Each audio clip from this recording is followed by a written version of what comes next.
I stare up at the dark and flimsy ventilation shaft. Absolutely not. We don't have any other choice. I settle my narrowed eyes on his. I'll fall and break my neck. We're not in a spy movie, Chuck. It's dangerous. He growls and shakes his head. Do you want to be stuck in here all night? All you have to do is crawl through until you get service. Piece of cake. I cross my arms over my chest. Then why don't you do it? He shimmies his upper body obnoxiously. His large, rock-hard muscles flex under his shirt. No way I'm fitting in there. It has to be you. I cover my eyes with my hand. I don't want to tell him the truth, but I'm terrified of small spaces. Being in this locked room is bad enough. I look back up at the ceiling. He's right. This shaft leads to the front of the basement, and it's our only chance to get service. Our only chance to get out of here. I'm playing the game of my life tomorrow, and I can't show up at anything less than 100%. I let out a long, suffering sigh. Fine. Give me a boost. He blows out a breath of relief, then crouches down and cups his hands. I put my hands on his shoulders and take a deep breath. Please don't freak out. Please don't freak out. I put my left foot in his hands, and I instantly rise in the air. Jeez, not so fast. But luckily, I have impeccable balance, so I'm able to grip the edges of the shaft.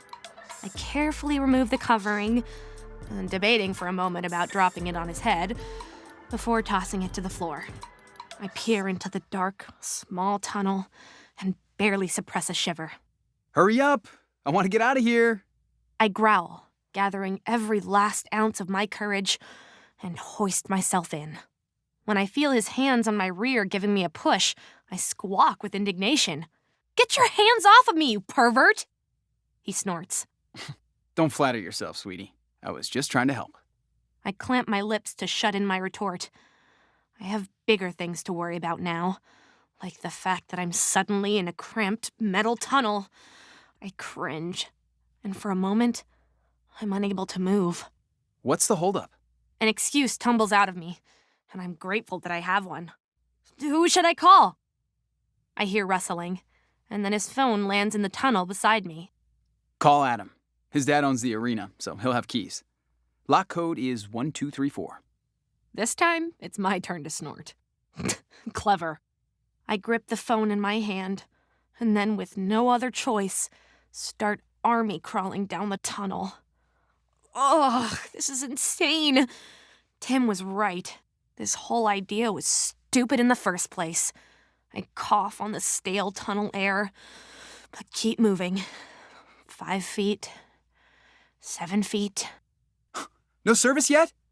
Chuck's voice sounds far and close at the same time, or maybe my fear is starting to take over. Not yet. 8 feet. 9 feet. I check the phone again. Nothing. Gah! The darkness starts to close in around me, and just when I think I'm going to lose it, I see a bar on Chuck's phone. Thank goodness. Got it!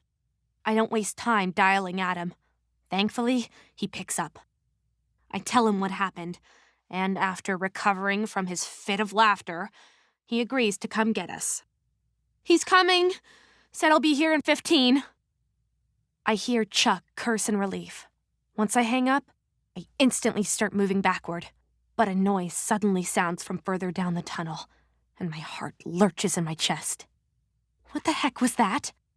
My body twists on instinct, and my neck gets caught at an awkward angle. I try to move, but I feel my sleeve snag on something. A wayward screw? I whimper and try to move again, but my hair gets caught too, and a burst of pain starbursts at the back of my skull. Oh no. Hurry up! If he comes before you're out of there, I'm leaving you. I'm sure he's kidding, but the thought of being in here all night, alone, sends my whole body into an ice-cold panic. Desperate, I shift again, but all I feel is another shot of pain in my neck and skull.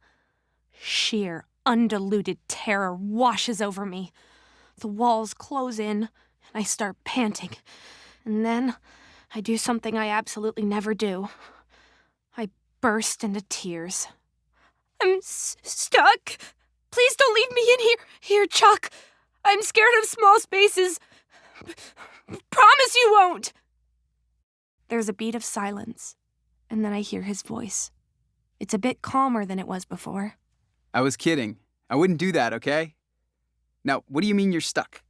A sob rips from my throat. My sleeve and my hair caught on something. Take a deep breath. Try to untangle yourself. Move slowly. I try to move again, but my hands are shaking like leaves. I can't. It's not working. I'm shrill, but I don't even care. Okay, let's just take a moment and relax. We'll try again in a minute. I do as he says, but it doesn't help. I close my eyes, fear clouding my brain. Why don't you tell me about that shot today? You almost got it past me. Annoyance breaks a tiny hole through my anguish. Don't patronize me!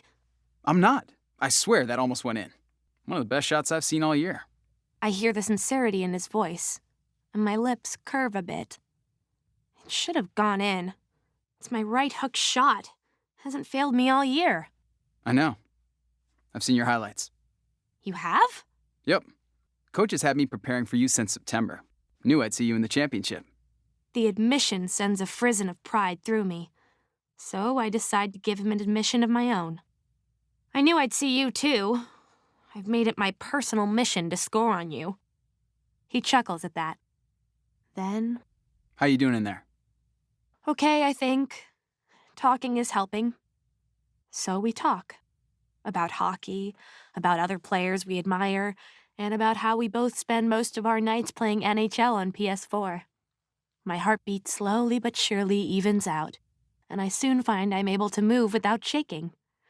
So I slowly untangle my sleeve and my hair. Then with a grunt, I twist my body to how it was before. I'm free! I start scooting backwards down the tunnel like my life depends on it.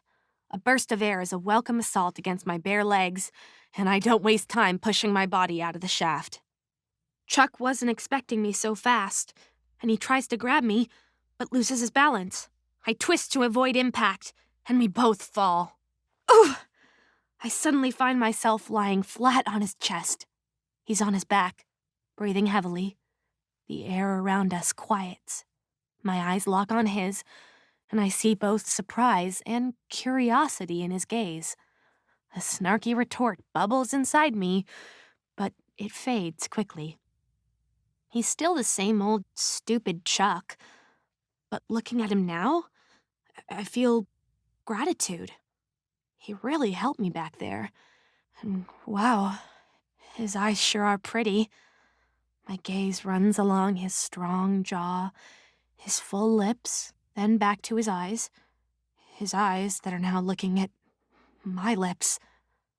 I suck in a breath, and his eyes darken, as if with heat. I swear, we both lean in, but then a throat clears in the doorway.